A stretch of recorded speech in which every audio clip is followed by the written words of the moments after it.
I'm often asked what I do for a living. My response is, I'm a vampire. No, not the kind you see in movies or read about in a book. I'm a real-life licensed vampire. What that means is I take people's blood for a living. In the McCall Tankersley's book, Phlebotomy Essentials, 3rd edition, 2003, it states, from very early times, man has been fascinated by blood, and is believed in some connection between the blood racing through his veins and his well-being. The proper name today for someone who takes blood is a phlebotomist. Once viewed as bloodletters, phlebotomists today are trained blood drawers who are licensed through national agencies.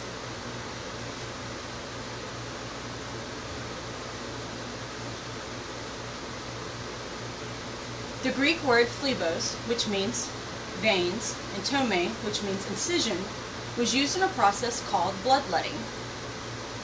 A sharp instrument was used to cut into a vein to allow the blood to flow.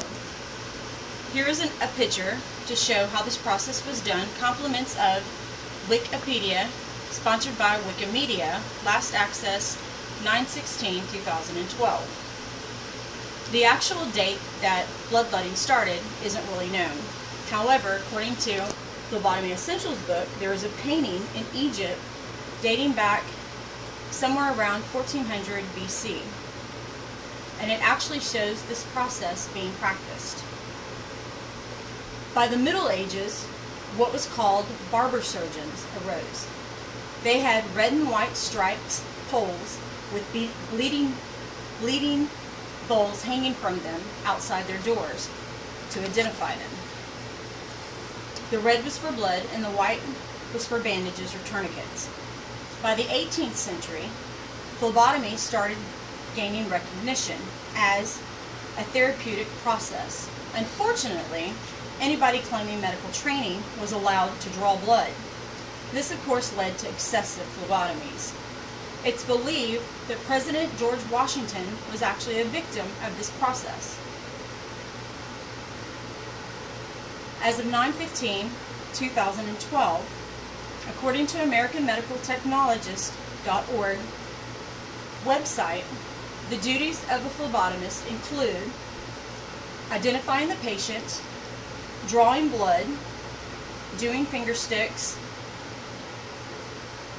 accessing assembling devices, and labeling tubes.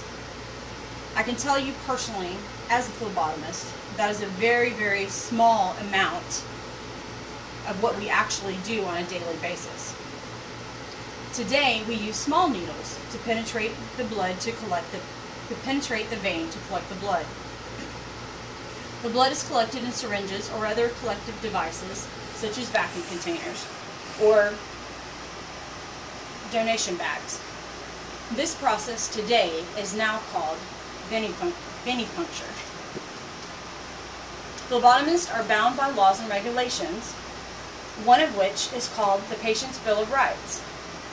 In Phlebotomy Essentials, it states the patient has the right to be respected, they have the right to refuse a blood draw, and they have the right for all of their records to be kept confidentially.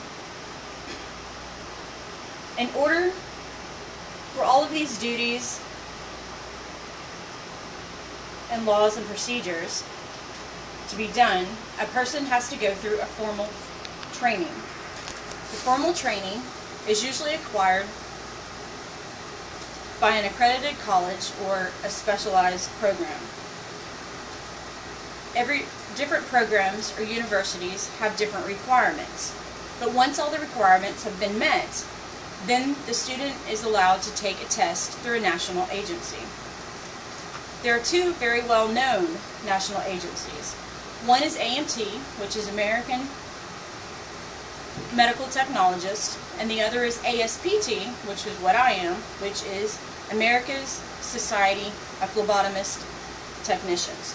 Both require annual renewing of their licenses and current CEUs.